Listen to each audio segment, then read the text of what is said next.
A Werewolf Shifter Romance, written by Amelia Hart. Chapter 1. The Orphan in the Storm. The fluorescent lights of Murphy's diner flickered against the howling wind, casting eerie shadows across the empty booths. Elena Carter wiped down the same counter for the third time in 10 minutes, her hands trembling slightly as she glanced toward the frost-covered windows. The blizzard had been raging for hours now, turning the small mountain town into a frozen wasteland. At 24, Elena had learned to find comfort in routine. Work the night shift, avoid getting too close to anyone, and never ask questions about the strange dreams that plagued her sleep. Dreams of running through forests on 4 legs, of a bond so deep it made her chest ache with longing for something she couldn't name. The wind rattled the diner's old windows, and Elena pulled her worn cardigan tighter around her shoulders. She should have been used to being alone by now. After all, she'd been alone since she was 8 years old, when a car accident claimed both her parents on a night much like this one. The official report said they'd hit black ice on the mountain pass, but Elena had always felt there was something more to their deaths. Something the authorities didn't want a grieving child to know. Her childhood had been a series of foster homes, each placement lasting shorter than the last. Some families were kind, but overwhelmed. Others saw her as nothing more than a monthly check. The worst ones made her feel like something was fundamentally wrong with her, though she could never quite understand what. She'd learned early to keep quiet about the strange dreams, and the way stray animals always seemed to find her. By 18, she'd aged out of the system with little more than a worn suitcase, and the hard-earned knowledge that the only person she could truly depend on was herself. The diner had become her sanctuary. Murphy, the gruff owner, had hired her 3 years ago, without asking too many questions about her past. He paid her in cash and let her work the graveyard shift when the world was quiet and she could pretend she belonged somewhere. The regulars were mostly truckers and shift workers who kept to themselves, ordering coffee and pie without trying to make conversation. It was perfect for someone who'd learned that getting close to people only led to disappointment and abandonment. But tonight felt different. Tonight, the storm seemed to carry whispers of change on its frozen breath. The weatherman had called it a historic blizzard, the kind that shut down highways and left entire towns isolated for days. Elena had volunteered to work alone, telling Murphy she could handle things until the weather cleared. She needed the money, and besides, where else did she have to go? Her trailer at the Pineview Mobile Home Park was a 20-minute walk on a good day. In this weather, it might as well have been on another planet. The ancient heating system barely worked, and she'd probably be warmer in the diner anyway. Elena glanced at the clock above the grill. 2:30 in the morning, and the last customer had left hours ago. Old Pete, a trucker who stopped by once a week, had warned her about the storm before heading out. "This one's gonna be bad, sweetheart," he'd said, counting out exact change for his coffee and apple pie. "You make sure you stay somewhere safe tonight." The power had been flickering on and off all evening, and she could hear the old generator struggling against the wind.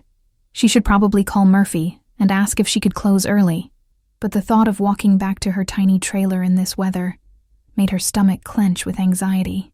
Besides, someone might need shelter. It had happened before, travelers stranded by sudden weather, finding refuge in the warm glow of the diner's neon sign. The lights flickered again, then went out completely. Elena fumbled for her phone's flashlight, her heart racing in the sudden darkness. The familiar hum of the refrigerators and coffee makers fell silent, leaving only the sound of wind howling around the building like something alive and hungry. The generator coughed once, twice, then fell silent with a mechanical wheeze that sounded almost like a death rattle. Through the howling wind, she could hear something else, something that made the hair on the back of her neck stand up, and every nerve in her body sing with an alarm she didn't understand. Scratching. Desperate, urgent scratching at the front door.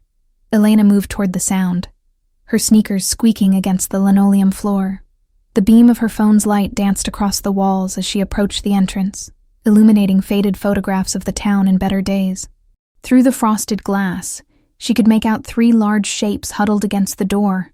At first, she thought they might be people seeking shelter from the storm, but as she got closer, her breath caught in her throat. They were wolves. Massive. with thick coats matted with snow and ice that gleamed like diamonds in the pale light filtering through the storm clouds. But there was something wrong with them. They were too big, too intelligent-looking, and the way they were scratching at the door, the soft whimpers she could hear even through the glass, it was almost human in its desperation. Elena pressed her face against the cold window, her breath fogging the glass. The largest wolf, with dark fur and striking pale eyes that seemed to glow in the darkness, looked directly at her. For a moment, time seemed to stop. There was something in those eyes, something that called to a part of her soul she'd kept buried for years. Recognition. Need. A desperate kind of hope that made her chest tight with emotions she couldn't name. The wolf's lips pulled back, not in a snarl, but in what looked almost like a smile. Then it lifted one massive paw and tapped against the glass, just once. The sound was soft but deliberate, unmistakably a request rather than a demand. Elena stumbled backward, her heart hammering against her ribs. This wasn't possible. Wolves didn't behave like this. They didn't seek out human contact, didn't tap on doors like they were asking for permission to enter. They certainly didn't look at humans with the kind of intelligence and emotion she saw in those pale eyes. But as she watched, all three animals pressed closer to the glass, their eyes fixed on her with an intensity that made her feel exposed, vulnerable, and strangely safe all at once. Ice was forming on their fur, and she could see they were shivering despite their thick coats. Their breathing created small clouds of vapor that fogged the glass, and she could hear the soft sounds of distress they were making. They were dying out there. Elena's hand moved to the door handle before her rational mind could stop her. Every instinct screamed at her to stay inside, to wait for the storm to pass, to call animal control in the morning. But there was something else, something deeper than instinct, that recognized these creatures, something that whispered they were meant to be here, that this moment had been written in the stars, long before she was born. Her fingers closed around the cold metal of the deadbolt. One twist, and everything would change. She could feel it in the air, electric and dangerous and utterly inevitable, like standing at the edge of a cliff, knowing that once you jumped, there was no going back. "What am I doing?" she whispered to herself, but her hand was already turning the lock. The moment the bolt clicked open, the wind caught the door and threw it wide. Snow swirled into the diner, along with three enormous wolves who moved with a grace that defied their size. Elena scrambled backward, her phone clattering to the floor as the animals padded into the warmth of the diner, leaving wet paw prints on the checkered linoleum. The largest wolf, the one with the pale eyes, looked at her for a long moment. Then, as Elena watched in stunned silence, the air around him began to shimmer like heat waves rising from summer pavement, and everything she thought she knew about the world shattered like ice. Chapter 2. 3 strangers in the night. The shimmer in the air intensified, and Elena watched in frozen terror as the wolves began to change. Bones cracked and reformed with sounds that made her stomach lurch. Fur receded into smooth skin, and within moments, 3 naked men stood where the wolves had been just seconds before. Elena's phone slipped from her numb fingers, clattering across the floor as her knees gave out. She pressed her back against the counter, her breath coming in short, panicked gasps. This wasn't real. This couldn't be real. People didn't just transform from animals. That was the stuff of movies and nightmares, not small-town diners in the middle of nowhere. The largest man stepped forward, and Elena got her first clear look at him. He was tall and broad-shouldered, with dark hair that was still damp from melted snow. His pale eyes, the same ones that had looked at her through the glass, held an intensity that made her feel like he could see straight through to her soul. There were fresh cuts across his chest and arms, blood trickling from wounds that looked like claw marks. "Please," he said, his voice deep and commanding even as he held his hands up in a gesture of peace. "We're not going to hurt you." Elena tried to speak, but only a strangled sound came out. She pressed herself harder against the counter, wishing she could disappear into the worn formica. Her rational mind was screaming that this had to be some kind of hallucination brought on by stress and isolation, but the men standing in front of her were undeniably real. She could smell the cold mountain air clinging to their skin, could see the steam rising from their bodies as they warmed up in the heated diner. Stay back. She finally managed to gasp, her voice high and shaky. I'm calling the police. She fumbled for her phone, but her hands were shaking so badly she couldn't pick it up. The second man, slightly shorter but just as imposing, with brown hair and green eyes, took a step closer. Sweetheart, please calm down. We're not your enemies.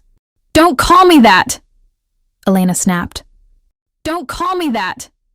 Elena snapped, some of her fear transforming into anger. And don't come any closer. I don't know what kind of sick game this is, but I want you out of here right now.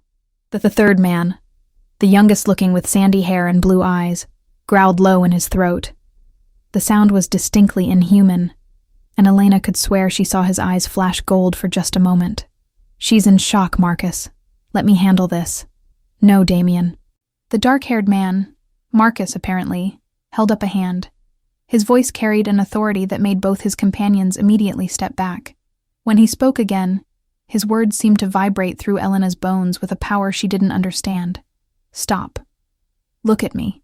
Elena found herself unable to look away, though every instinct told her to run. There was something in his voice, something that commanded obedience on a level deeper than conscious thought. Her breathing slowed slightly, though her heart was still racing. That's better, Marcus said, his tone gentler now but still carrying that strange authority. My name is Marcus Blackwood. These are my brothers, Adrian and Damien. We're not going to hurt you. Brothers? Elena's voice cracked. You were... She gestured helplessly at the spot where the wolves had been. Wolves, yes. Adrian, the brown-haired man, said carefully. I know this is a lot to process, but we need you to listen to us. Elena shook her head violently. This isn't real. People don't just change into animals. I'm having some kind of breakdown. Too much stress, too many double shifts. She was babbling now, but she couldn't seem to stop. I should call my doctor. Or a psychiatrist. Or maybe I hit my head when the power went out and I'm unconscious on the floor right now. Damien made a sound of frustration and stepped forward, his muscles tensing like he was about to shift again. This is taking too long. She's not listening. Enough!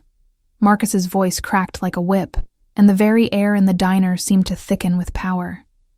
Elena felt it wash over her like a physical force, making her skin tingle and her breath catch.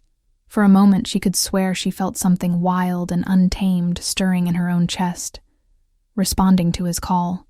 Both Adrian and Damien immediately froze, their heads bowing slightly in what looked like submission. The display of dominance was so primal, so absolute, that Elena found herself staring in fascination despite her fear. Marcus turned back to her, and his expression had softened again. I'm sorry.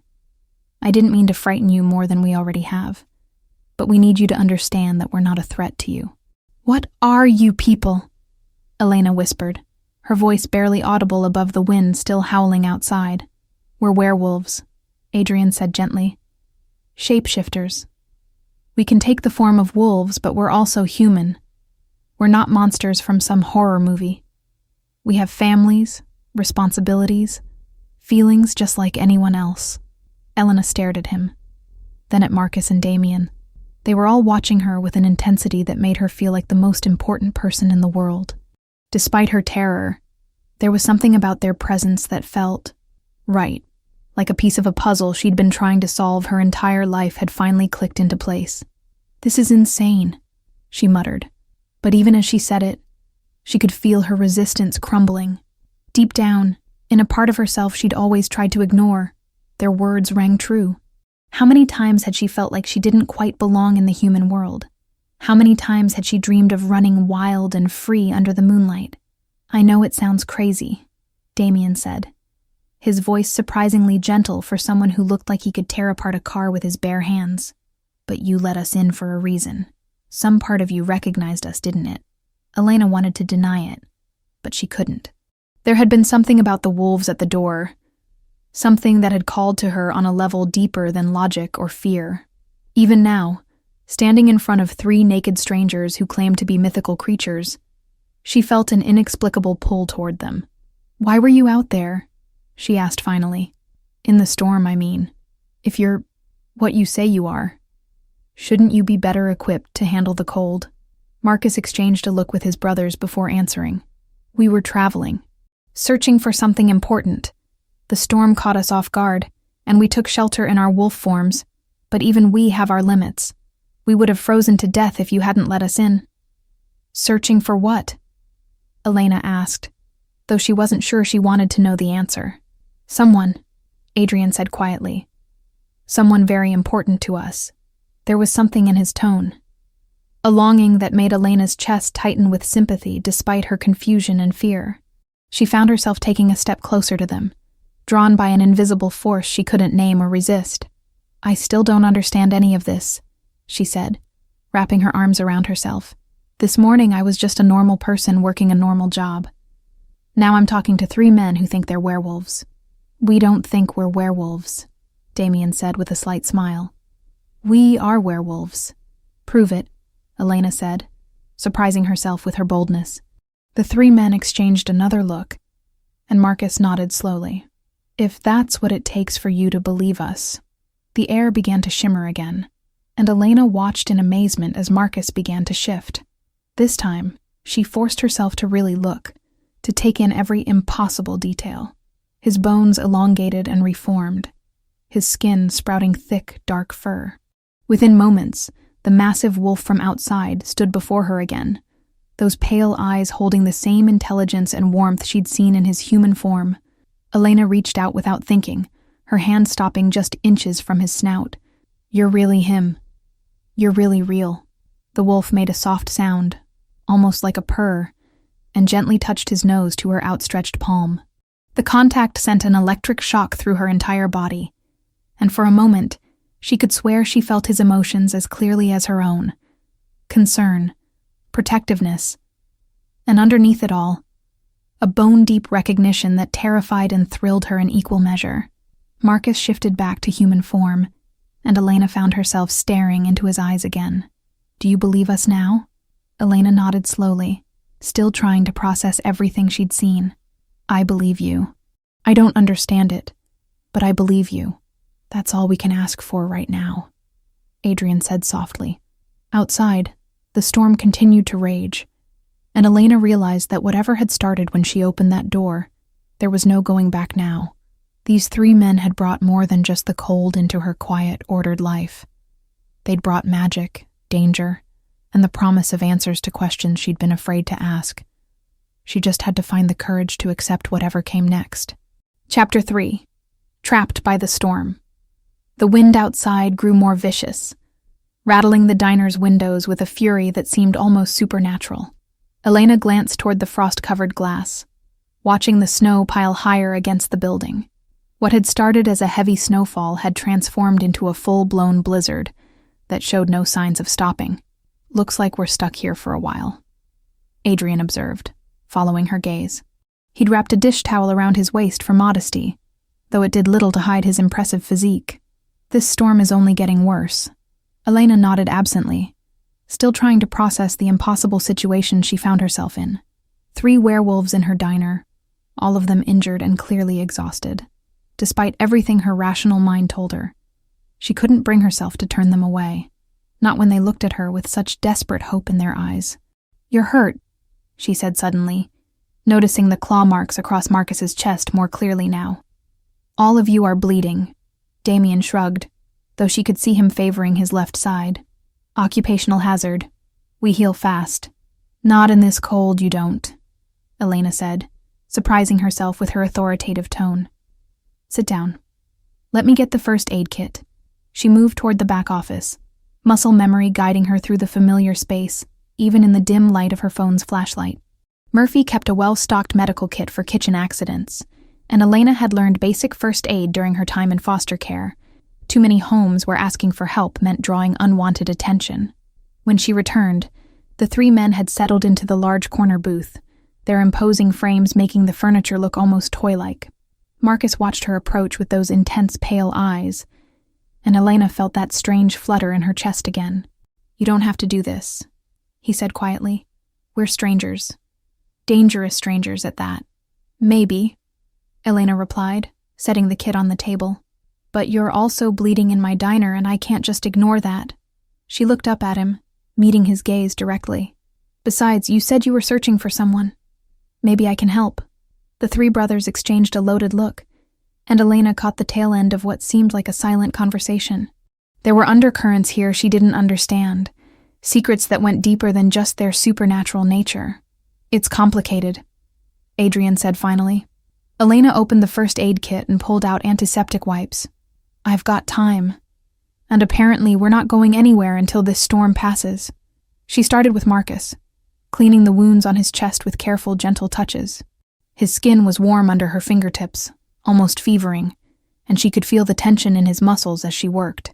Every time she touched him, that strange electric sensation shot through her, making her hyper-aware of every breath, every heartbeat. "We're part of a pack," Marcus began, his voice carefully controlled, despite the obvious discomfort of having his wounds cleaned. "The Blackwood Pack. Our father was the alpha before us. Before you?" Elena paused in her ministrations. "You're all alphas?" "Triplet alphas," Damien confirmed, wincing as she moved to clean a particularly deep scratch on his arm. "It's rare, but not unheard of. We're meant to share leadership of the pack. And we're meant to share a mate," Adrian added quietly. Elena's hands stilled. "A mate?"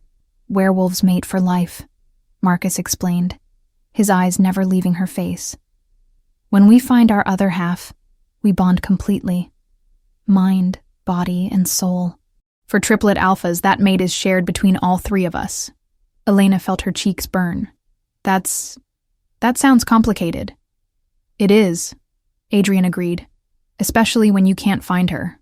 There was such longing in his voice that Elena's heart clenched in sympathy.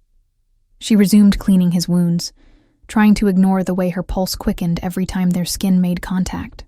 "How long have you been searching?" she asked. "Years," Damien said, his usual cocky demeanor replaced by something much more vulnerable. "We're running out of time." "Time?"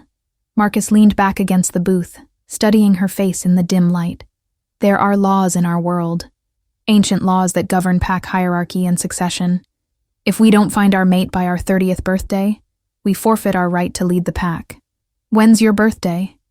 Elena asked, though she had a sinking feeling she already knew the answer. 3 days, all three said in unison. Elena's hand stilled again. 3 days? And you still haven't found her? "We thought we had," Adrian said softly. "There have been signs, dreams, visions of a woman with dark hair and eyes like starlight. Someone who calls to the wolf in us." Elena touched her own dark hair self-consciously. "What happens if you don't find her in time?" "The council dissolves our pack," Marcus said, his jaw clenching. "Our territory gets divided among other alphas.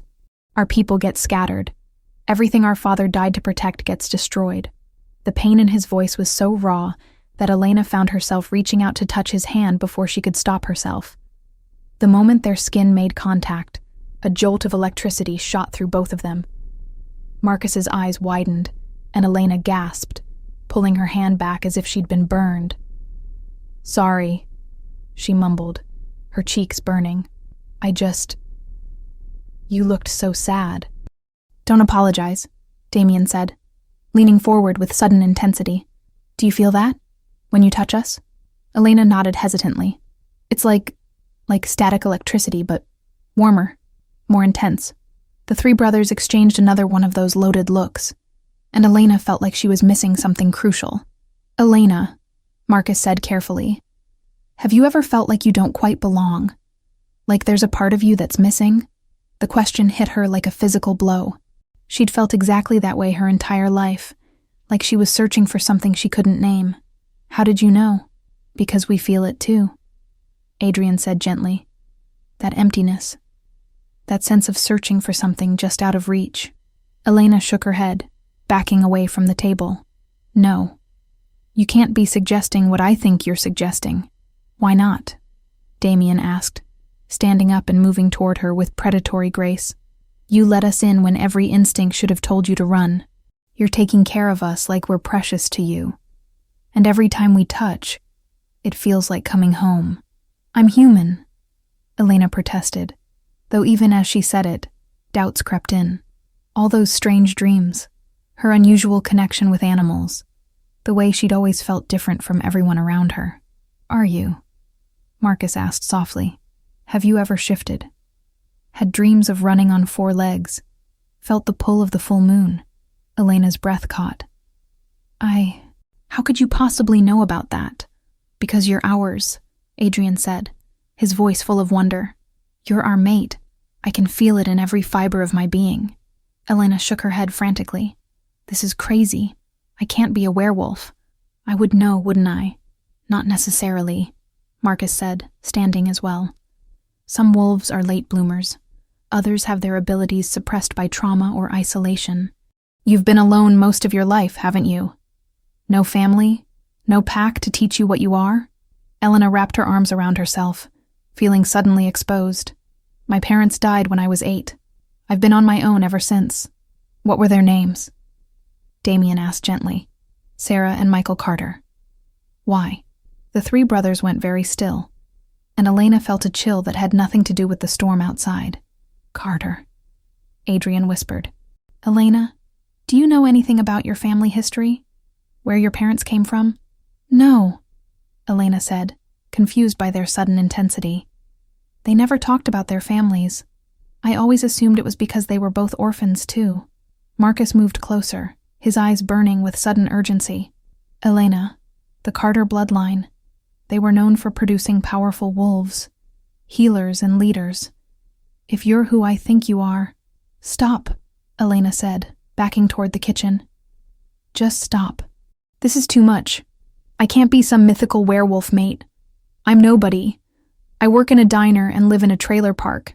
I'm not special. You are to us," Damien said fiercely. "You're everything to us." Before Elena could respond, a loud crack echoed through the diner as something heavy struck the roof. The building shuddered, and she could hear the groan of metal under stress. "The storm's getting worse," Marcus observed, moving to the window. "The diner's built well. But if this keeps up—" Another crack, louder this time, and the lights flickered weakly as the generator struggled to restart. "We should move away from the windows," Adrian suggested. "Find somewhere more sheltered to wait it out." Elena looked around the diner, her temporary sanctuary feeling suddenly fragile against the fury of the storm. Outside, the wind howled like something alive and hungry, and she could hear debris striking the building with increasing frequency. "There's a storage room in the back," she said finally. "No windows, reinforced walls. We'd be safer there." As they gathered what supplies they could carry, Elena couldn't shake the feeling that the storm was more than just a natural phenomenon. It felt almost like the world was trying to keep them together, forcing them into close quarters where they couldn't avoid the growing connection between them. And despite her protests and fears, Elena found herself hoping that maybe, just maybe, they were right about what she was. Because for the first time in her life, she didn't feel alone. She felt like she might finally be home. Chapter 4. Awakening Hearts.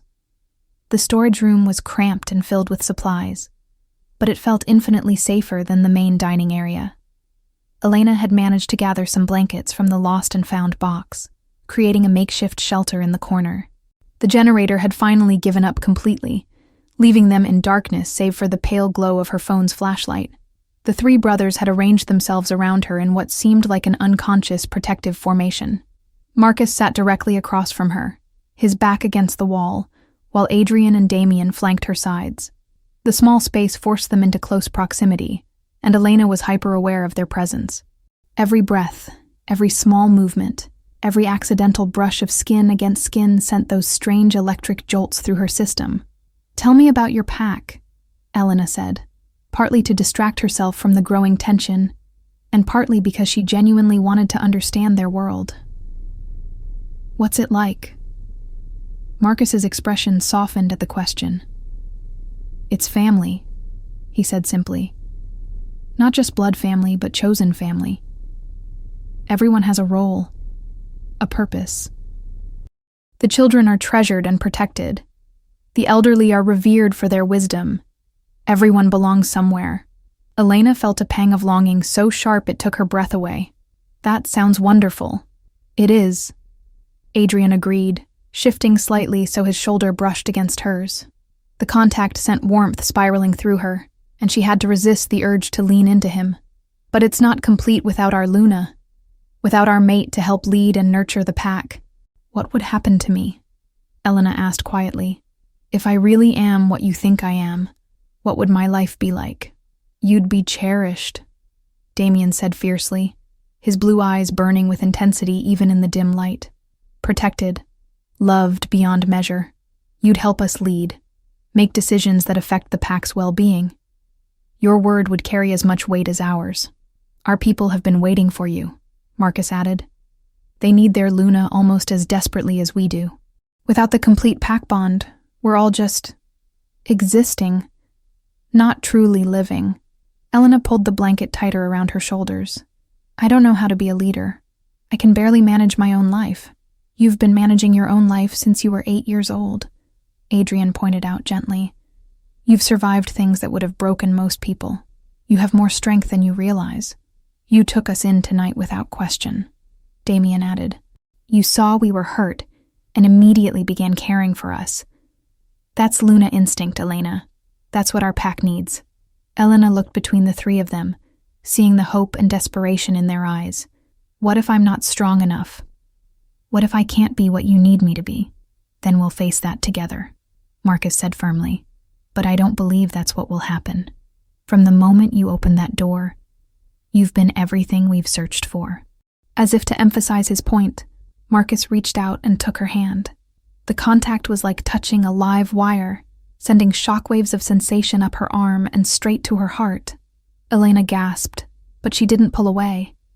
Instead, she found herself intertwining their fingers, marveling at how perfectly their hands fit together. I've never felt anything like this before, she whispered. Neither have we, Adrian said, his voice husky. This is what the mate bond feels like when it's beginning to form. The recognition between souls.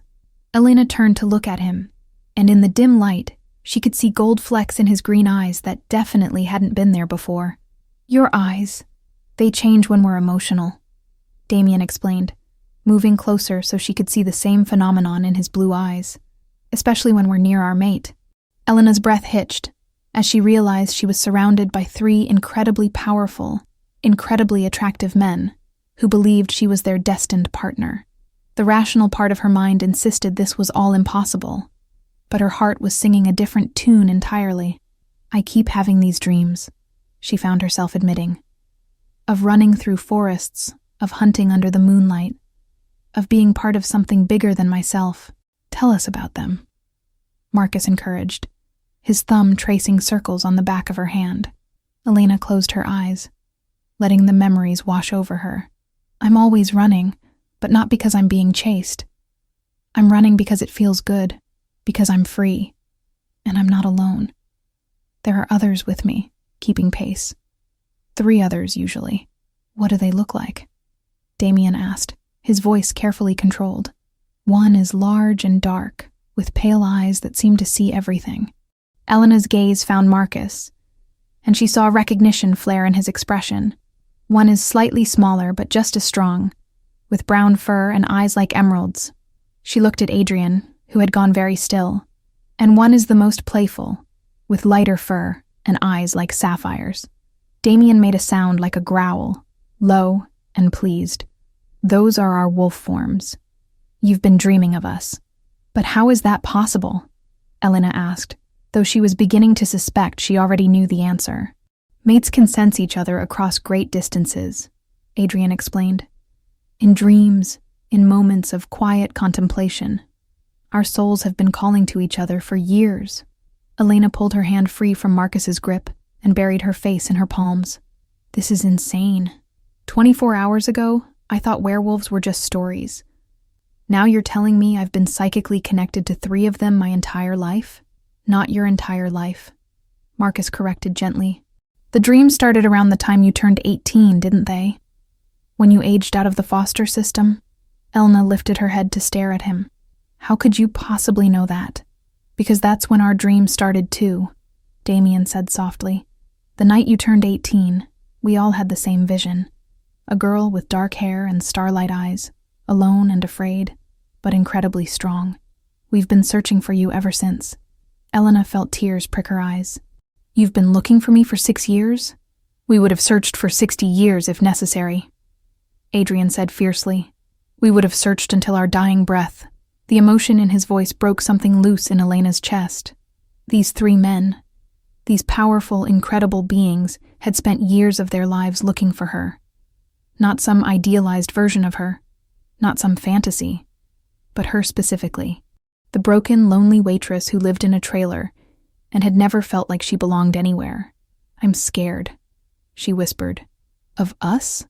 Marcus asked, and she could hear the pain in his voice at the thought. Of this, of what it means, of changing everything I thought I knew about myself and the world. Elena looked between them, seeing the understanding in their eyes. What if I'm not brave enough? You are, Damien said with absolute certainty. You let 3 strange wolves into your sanctuary in the middle of a blizzard. You're brave enough for anything.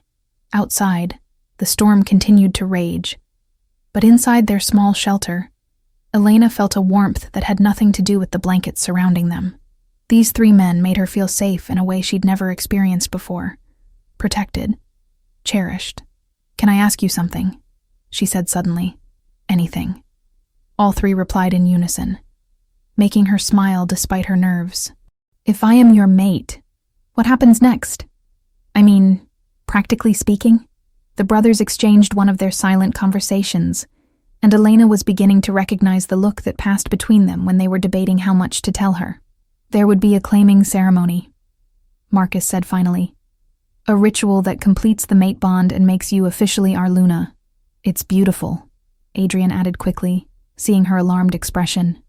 Sacred. Nothing happens without your complete consent. And after that? Elena asked. After that, you come home with us, Damien said simply. You meet your pack. You help us rebuild what we've lost and create something even stronger. Elena was quiet for a long moment, processing everything they'd told her. The storm outside had calmed slightly, but she could still hear the wind whistling around the building. I need time, she said finally. This is all happening so fast. Yesterday I was just Elena Carter, waitress. Now you're asking me to become Elena Carter, Werewolf Luna. Elena Blackwood. Marcus corrected softly. If you choose us, you'd be Elena Blackwood. The name sent a shiver through her that had nothing to do with the cold. Elena Blackwood. Luna of the Blackwood Pack. Mate to 3 alpha brothers. It should have terrified her. Instead, it felt like coming home. We have time, Adrian said gently. The storm isn't going anywhere, and neither are we. Take all the time you need to process this. Elena nodded, settling back against the wall.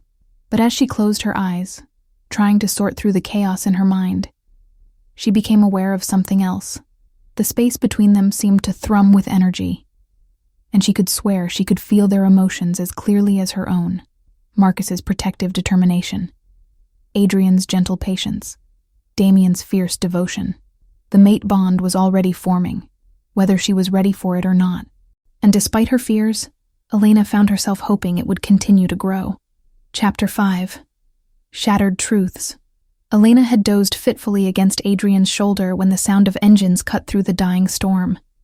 Her eyes snapped open, and she felt all 3 brothers tense around her. Marcus was already moving toward the small window high on the storage room wall, his expression grim. What is it? Elena whispered, though the dread pooling in her stomach told her she already knew this wasn't good news. Vehicles. Multiple SUVs, Marcus reported, his voice tight with concern. They're surrounding the diner. Damien growled low in his throat. How did they find us in this weather? GPS trackers, Adrian said grimly. They must have planted them on us before we left the territory. Elena scrambled to her feet, her heart racing. Who's out there? Before any of them could answer, a powerful voice boomed from outside, amplified by some kind of speaker system. Marcus, Adrian, Damien Blackwood, by order of the Werewolf Council, you will surrender yourselves immediately. You have violated pack law by remaining unmated past the acceptable time frame. Elena's blood ran cold. The council? But you said you had 3 days. We do, Marcus said, his jaw clenched. This is Councilman Hayes. He's been trying to dissolve our pack for years. waiting for any excuse. The voice outside continued, cold and authoritative. You have 60 seconds to exit the building with your hands visible. Any resistance will be met with appropriate force. Elena watched in horror as the three brothers exchanged grim looks. She could see them preparing for a fight they couldn't possibly win, and something fierce and protective rose up in her chest. There has to be another way, she said desperately. Can't you tell them about me? About us? They won't believe us without proof, Adrian said softly. And even if they did, an unclaimed mate isn't enough. The bond has to be complete. Then complete it, Elena said without thinking. Right now. Do whatever ceremony you need to do. Damien shook his head. It doesn't work that way, sweetheart. The claiming ceremony takes hours, and it requires a full moon. We don't have either. The sound of boots crunching through snow grew closer, and Elena could hear men shouting orders to surround the building. Her mind raced, trying to find a solution, but every option seemed to lead to the same devastating conclusion. The Blackwood brothers would be taken away, their pact dissolved, and she would lose the only people who had ever made her feel like she belonged. 30 seconds! Hayes's voice boomed again. Elena closed her eyes and reached deep inside herself, searching for that wild, untamed part of her soul that she'd always kept locked away.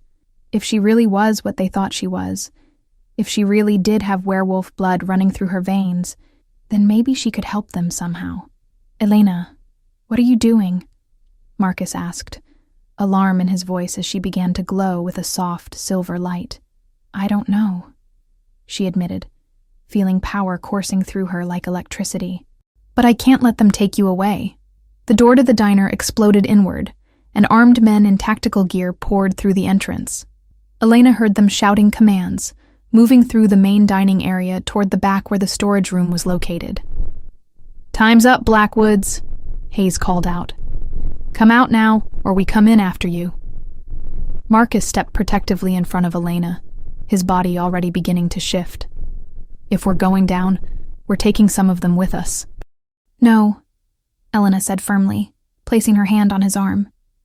The silver light around her intensified, and she felt something ancient and powerful awakening in her blood. There's another way. Before any of them could stop her, Elena pushed past them and walked out of the storage room. The tactical team immediately trained their weapons on her, red laser sights dancing across her chest. Hold your fire, a commanding voice barked.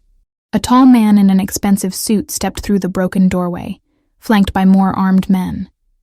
His cold gray eyes fixed on Elena with predatory interest. Well, what do we have here? Elena lifted her chin, meeting his gaze directly. My name is Elena Carter.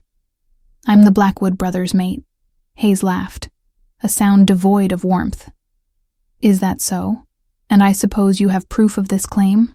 I don't need proof, Elena said, surprised by the strength in her own voice. I know what I am.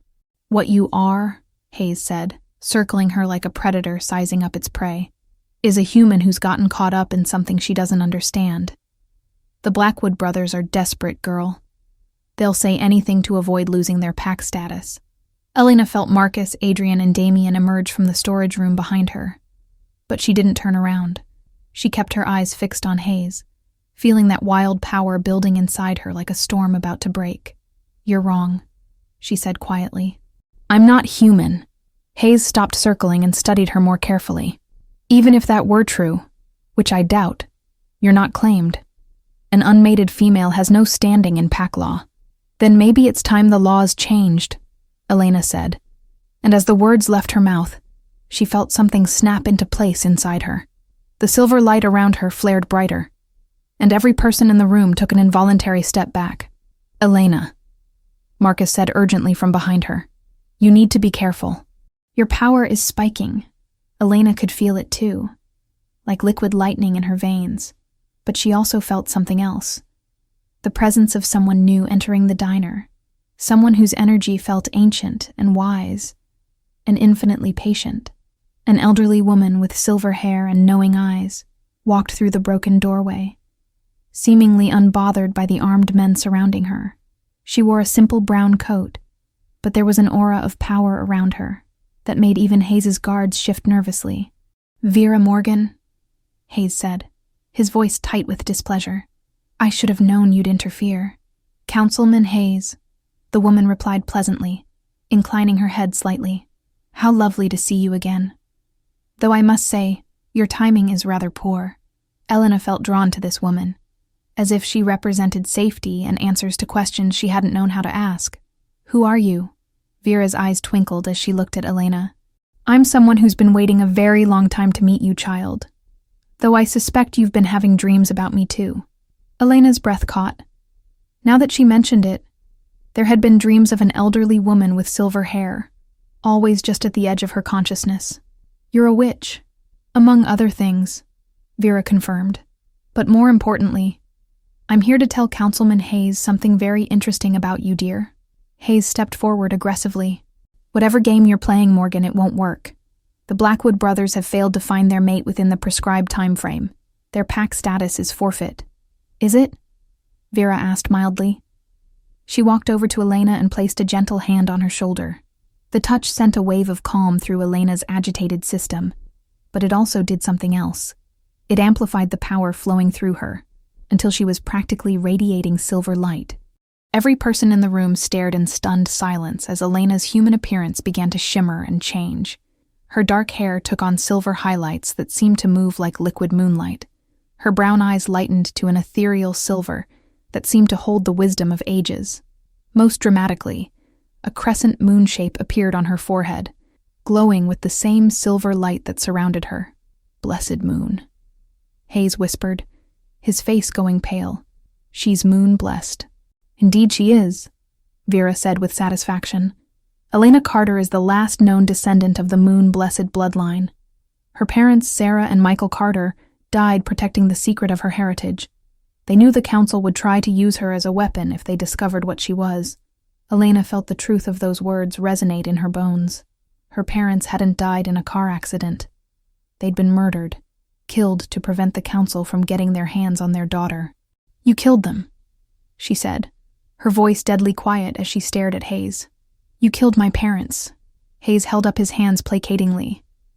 "That was a long time ago, and it was necessary for the greater good. Your bloodline is too powerful to be left unchecked."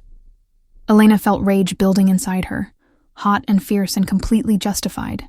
The silver light around her began to pulse with her heartbeat, and she could feel Marcus, Adrian, and Damien moving closer to her, their own protective instincts flaring in response to her distress. "Elena," Marcus said quietly. "Breathe. Don't let the anger control you." But Elena was beyond listening. The truth about her parents' death, combined with the threat to the men she was beginning to love, had pushed her past her breaking point. Power coursed through her like a river breaking through a dam, and she could feel something fundamental changing inside her. "You want to see what moon-blessed power looks like?" she asked Hayes, her voice echoing with otherworldly authority. "Let me show you." Elena threw back her head and let out a sound that was part scream, part howl, and completely inhuman. Every window in the diner shattered simultaneously, and the silver light around her exploded outward like a supernova. When the light faded, Elena stood transformed. She was still recognizably herself, but now she radiated power that made even the Alpha brothers look tame by comparison. Her eyes blazed with silver fire, and the crescent moon on her forehead pulsed with each beat of her heart.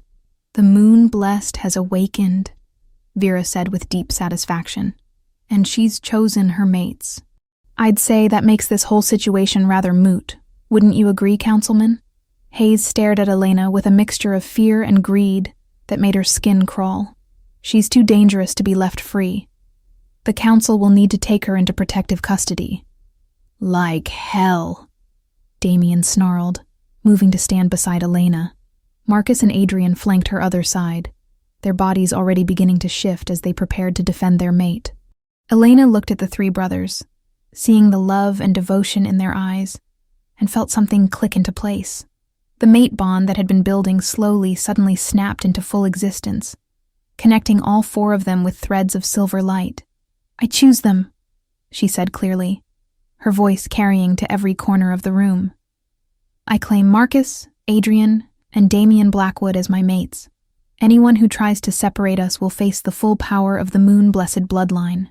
The threat hung in the air like a physical thing, and Elena saw several of Hayes's men take nervous steps backward. But Hayes himself stepped forward, his eyes gleaming with dangerous ambition. "Perfect," he said with a cold smile. "The Council thanks you for making our job easier. Guards, take them all." Chapter 6. Awakening. The moment Hayes gave the order, chaos erupted in the diner. His guards raised their weapons, but Marcus, Adrian, and Damien were already shifting, their human forms dissolving into massive wolves in the span of heartbeats. Elena felt their transformation like a physical pull in her chest, the mate bond singing with shared power and purpose. But before the first shot could be fired, Elena stepped forward and raised her hand. The silver light radiating from her skin pulsed once, twice, and then exploded outward in a wave of pure lunar energy. Every weapon in the room turned to ash in the guard's hands, the metal simply disintegrating under the force of her power. "I said anyone who tries to separate us will face my power," Elena said, her voice carrying an otherworldly authority that made even Hayes stumble backward. "Did you think I was making an idle threat?"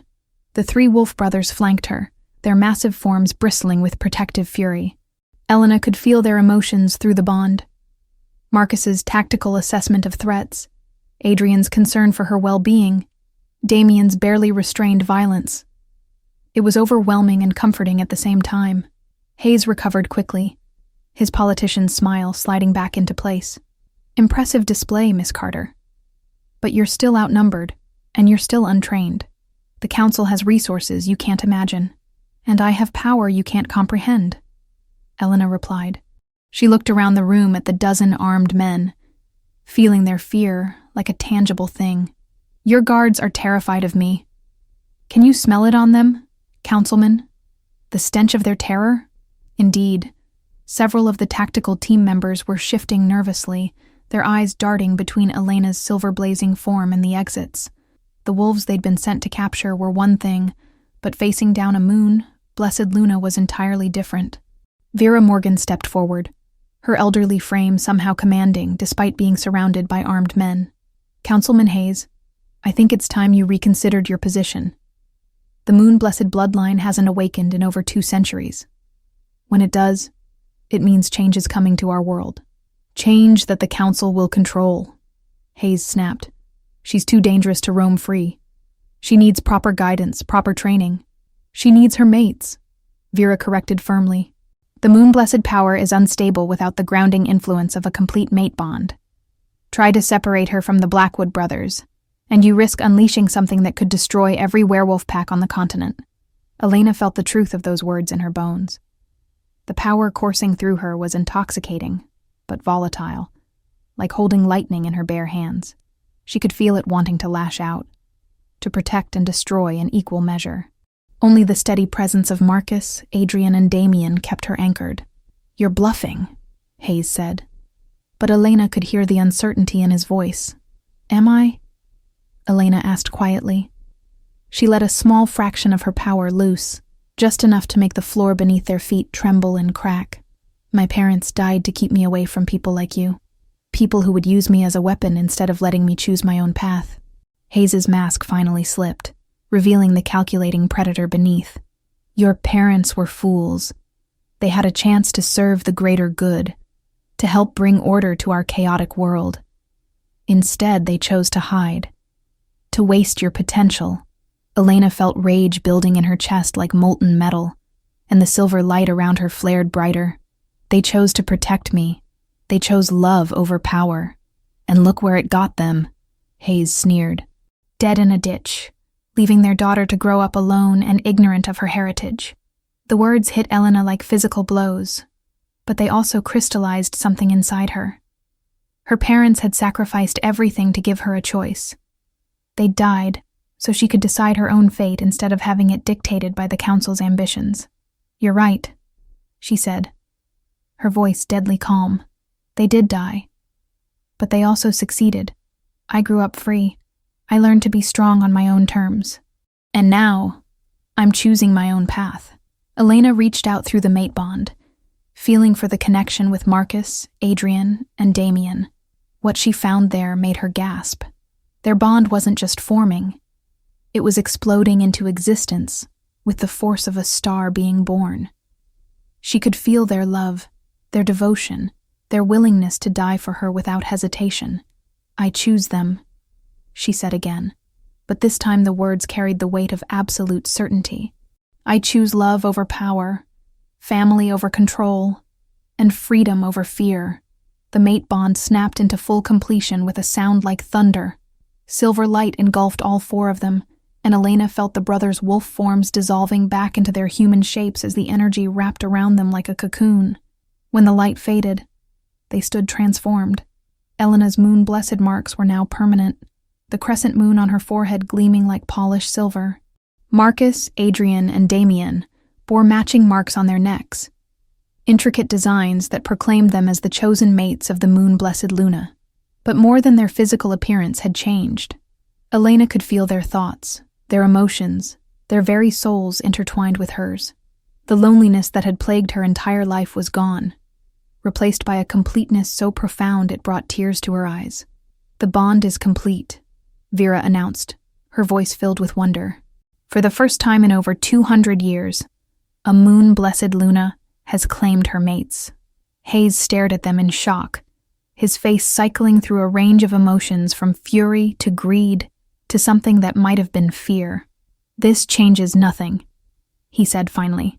"The Council still has authority over all werewolf packs. You will submit to our guidance." Elena laughed, and the sound carried power that made the remaining windows in nearby buildings crack. "You still don't understand, do you? I'm not just any Luna. I'm the Moon Blessed. My authority supersedes yours." She gestured, and every person in the room felt the weight of her power pressing down on them. The guards dropped to one knee involuntarily, their bodies responding to an alpha command more powerful than anything they'd ever experienced. "The Council rules by consent of the packs," Elena continued, her voice carrying to every corner of the diner. "But the Moon Blessed rules by divine right. The Moon Goddess herself has awakened this power in me." Hayes remained standing through sheer force of will, but Elena could see the strain it was costing him. "You can't seriously believe you can challenge centuries of established order." "I can, and I will," Elena said simply. "The old ways aren't working. Too much politics, too much corruption, too much emphasis on control instead of protection. It's time for something new." Marcus stepped forward, his new mate mark gleaming on his neck. "The Blackwood Pack stands with our Luna. We reject the Council's authority and claim sovereignty under moon-blessed law." "As do we," came a voice from outside. Elena turned to see other figures emerging from the storm. Werewolves from neighboring packs, drawn by the surge of moon-blessed power. "The Riverside Pack stands with the moon-blessed Luna. The Mountain Peak Pack stands with the Luna," came another voice. More and more pack representatives arrived, until the area around the diner was filled with werewolves from across the region. They all knelt as one when Elena emerged from the building, their heads bowed in respect and recognition. Hayes looked around at the growing crowd, his face pale with rage and disbelief. "You can't all be serious. You're throwing away centuries of stability for the word of one untrained girl." "Not untrained anymore," Vera said with satisfaction. "The mate bond has awakened her full potential. She is everything the prophecies said she would be." Elena felt the truth of those words settling into her bones. The power that had been chaotic and overwhelming just minutes before now felt natural, like breathing. She could sense every werewolf present, could feel their emotions, their loyalty, their hope for a better future. "Councilman Hayes," she said, her voice carrying easily across the crowd, "you have two choices.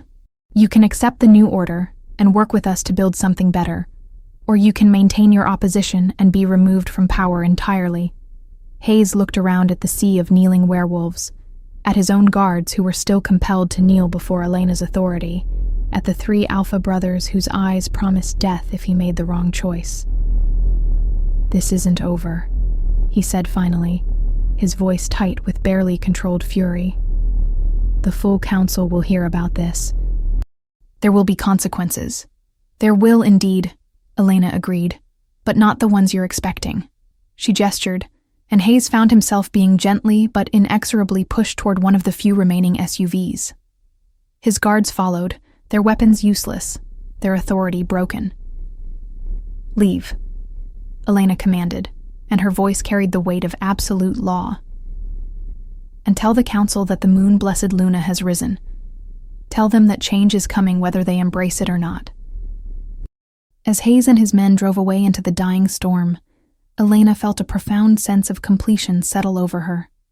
She was no longer the lonely orphan working in a mountain diner.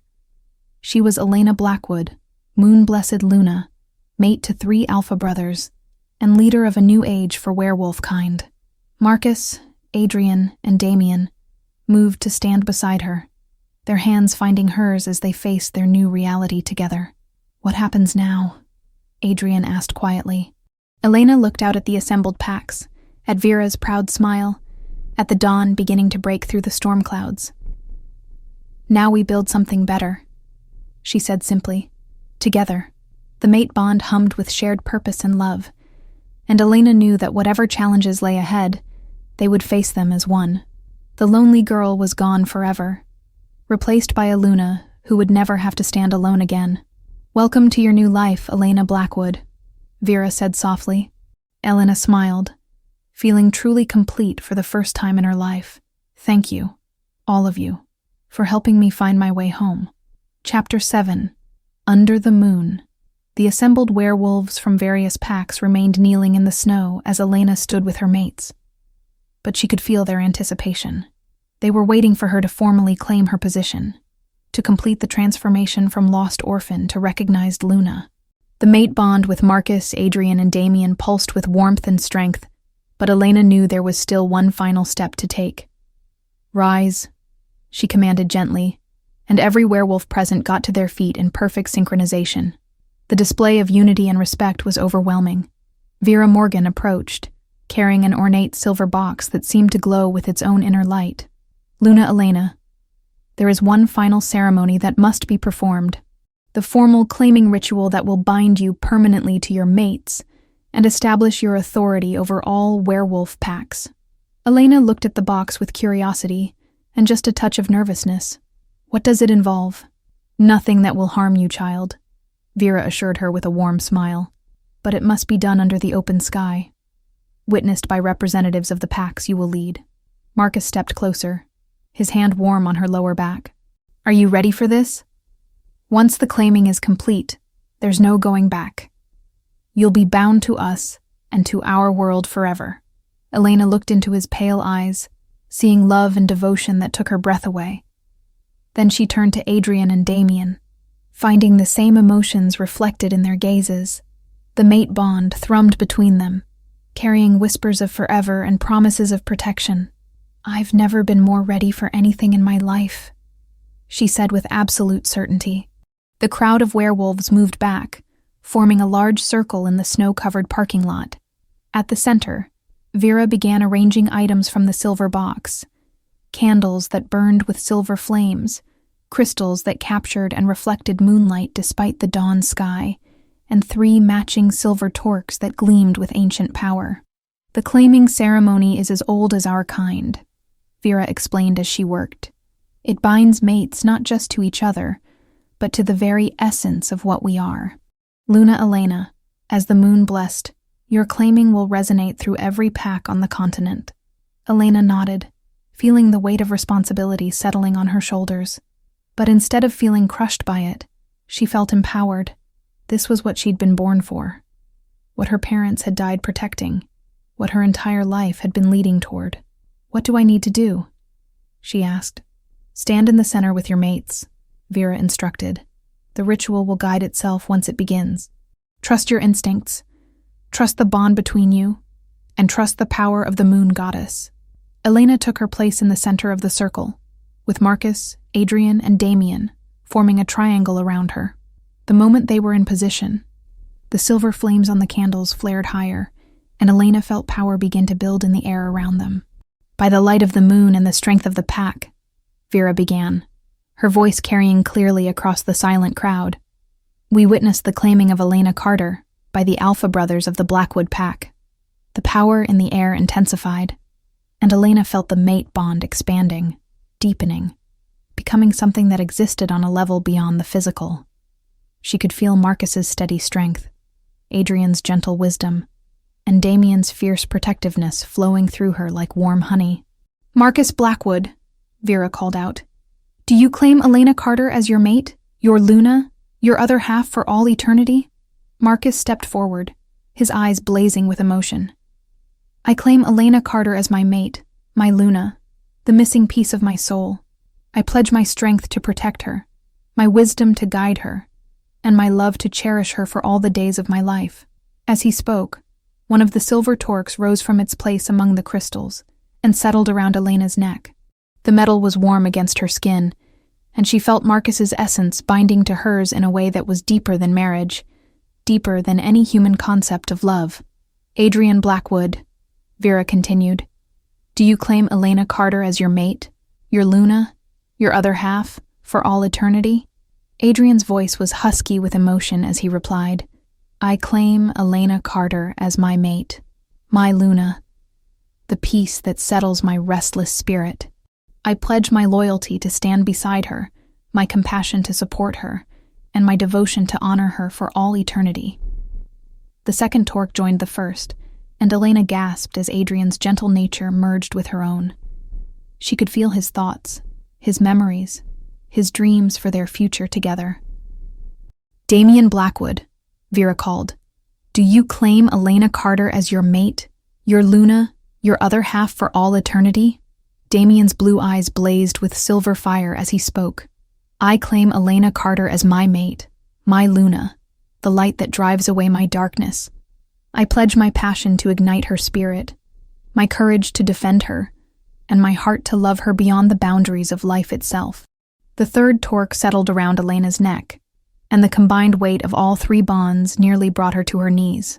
She was connected to Marcus, Adrian, and Damien in ways she'd never imagined possible. Their thoughts, emotions, and very souls were intertwined with hers in an eternal dance of love and devotion.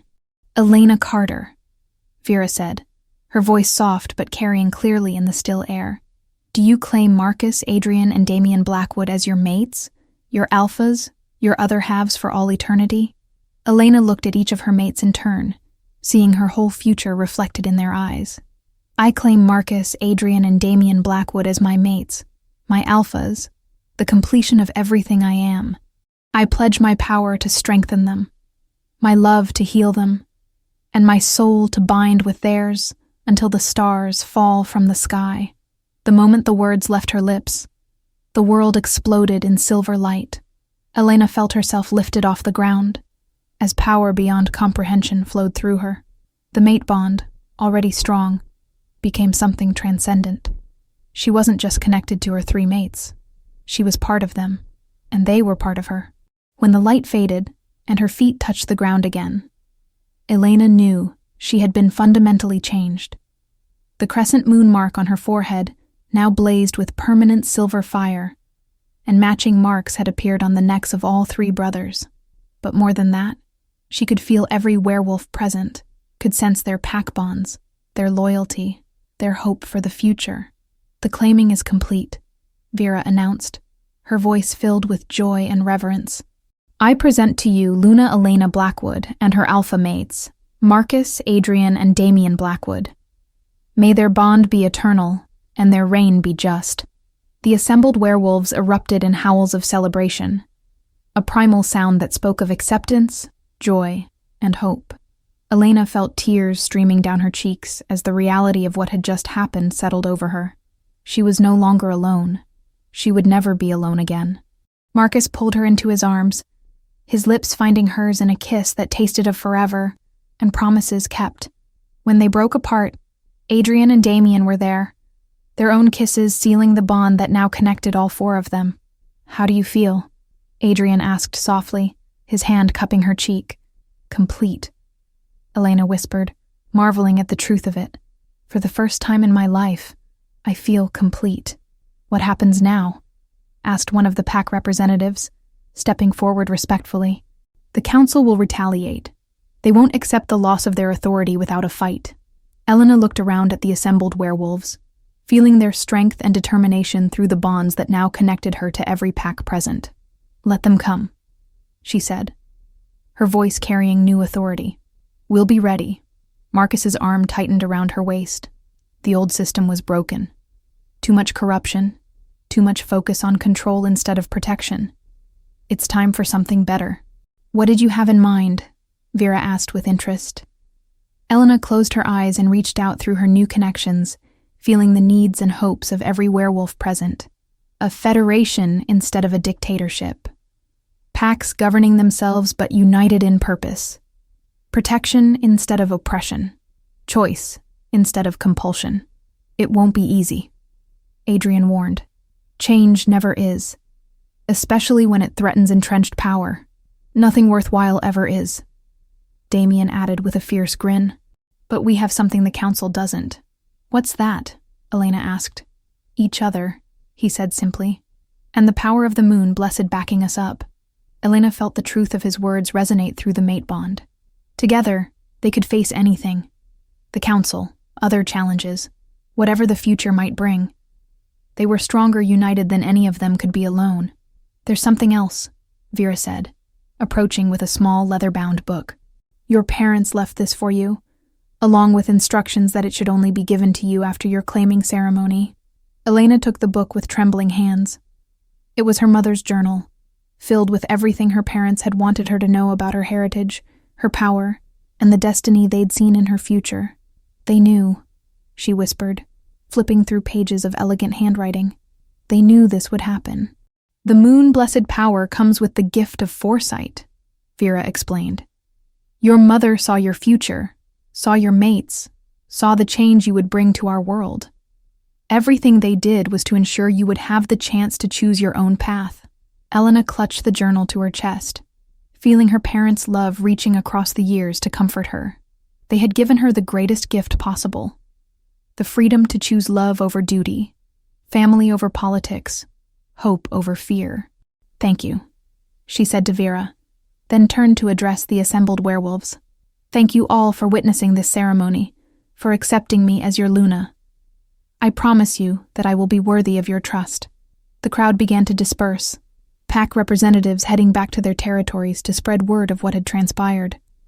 But many remained, pledging their immediate support and asking how they could help build the new world Elena had envisioned. As the sun fully rose over the mountain town, Elena stood surrounded by her mates and her new extended family, feeling hope bloom in her chest like a flower reaching toward the light. The claiming ceremony was complete. The bonds were sealed, and the future stretched out before them bright with possibility. "Ready to go home, Luna?" Marcus asked, his eyes warm with love and pride. Elena looked around at the diner where her old life had ended and her new one had begun, then at the faces of the werewolves who had accepted her as their leader. "I'm already home," she said softly. "Wherever you three are, that's home." The mate bond hummed with shared contentment as they prepared to leave for Blackwood territory, ready to begin their life together as a true family at last. Chapter 8. Family. 6 months later, Elena stood on the wraparound porch of the magnificent log home that had been built where Murphy's Diner once stood. The old building had been carefully dismantled and rebuilt into a beautiful structure that served as both the Blackwood family residence and the administrative center for their growing federation of packs. The morning sun streamed through the pine trees, casting dappled shadows across the expansive grounds where pack members worked and children played. Elena's hand rested on her rounded belly, feeling the gentle movements of the 3 lives growing within her.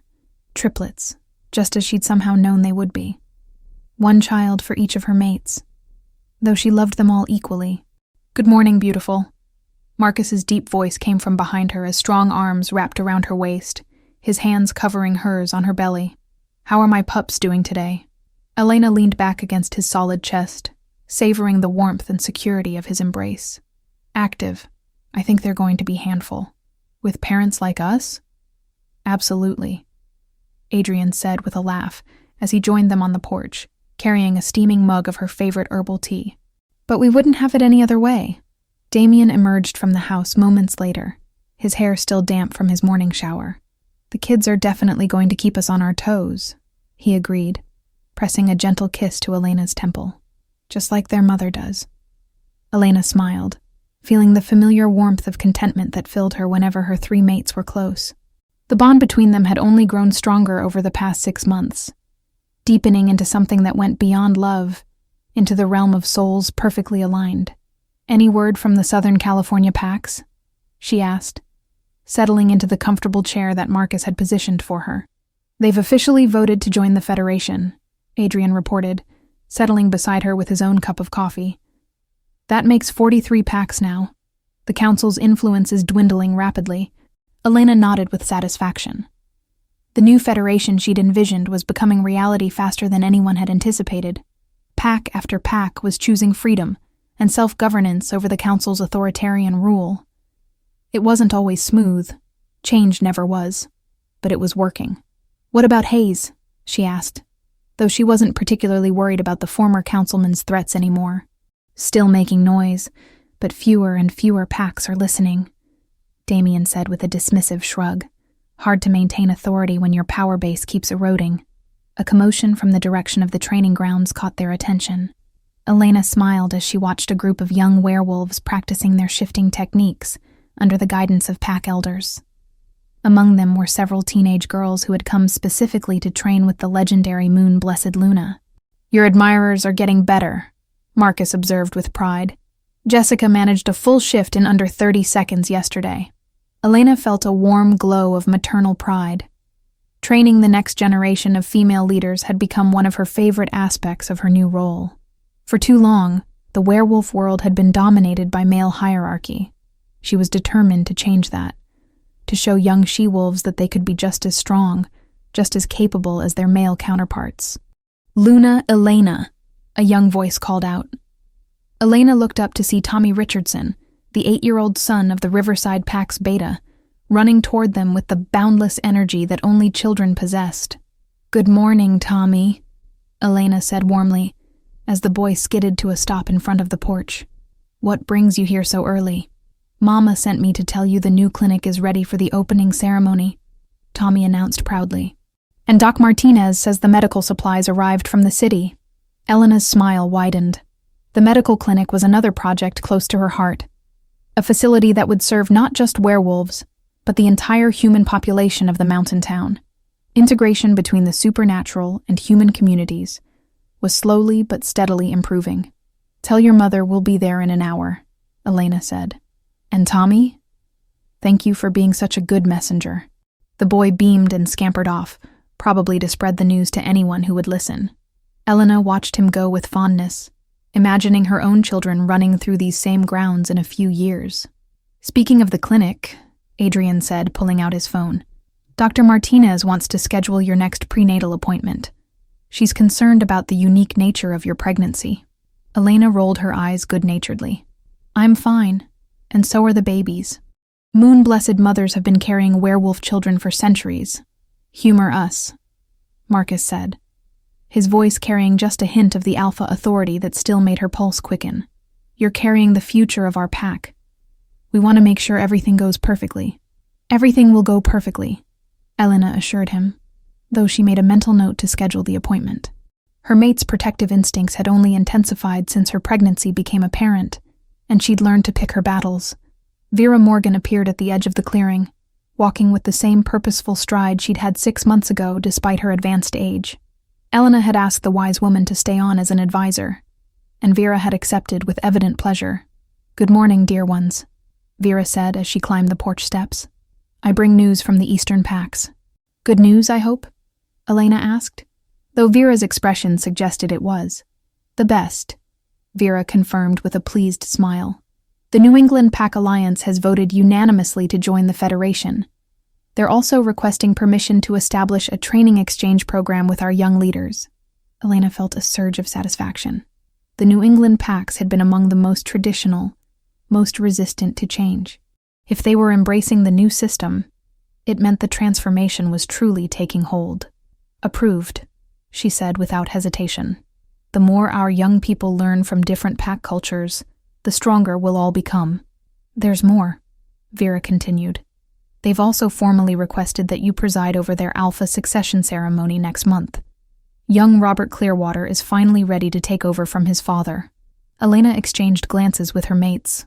Travel during pregnancy wasn't ideal, but the symbolic importance of the moon-blessed Luna officiating at such ceremonies couldn't be overstated.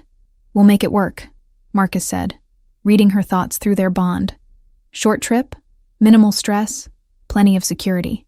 And if the babies decide to make an appearance early, we'll have the best medical team on the continent standing by," Adrian added practically. Elena laughed, feeling the babies kick in response to her amusement. "You three are going to be the most overprotective fathers in werewolf history. Probably." Damien agreed without shame. "Our children deserve nothing less than our absolute dedication." A comfortable silence settled over them as they watched their pack members go about their morning routines. Elena marveled at how natural it all felt now, how seamlessly she'd transitioned from lonely diner waitress to Luna of the most influential werewolf federation in North America. "Do you ever miss it?" Adrian asked quietly, as if reading her thoughts. "Your old life, I mean. The simplicity of it." Elena considered the question seriously. "Sometimes I miss the quiet," she admitted, "but I don't miss the loneliness. I don't miss feeling like I didn't belong anywhere." She looked around at the bustling community that had become her world, at the three men who had become her heart, at the growing evidence of the positive change they were creating together. "This is where I belong," she said with absolute certainty. "This is who I was meant to be." Marcus squeezed her hand gently. "Any regrets about letting 3 frozen wolves into your diner that night?" Elena laughed, remembering that terrifying, wonderful moment when everything changed.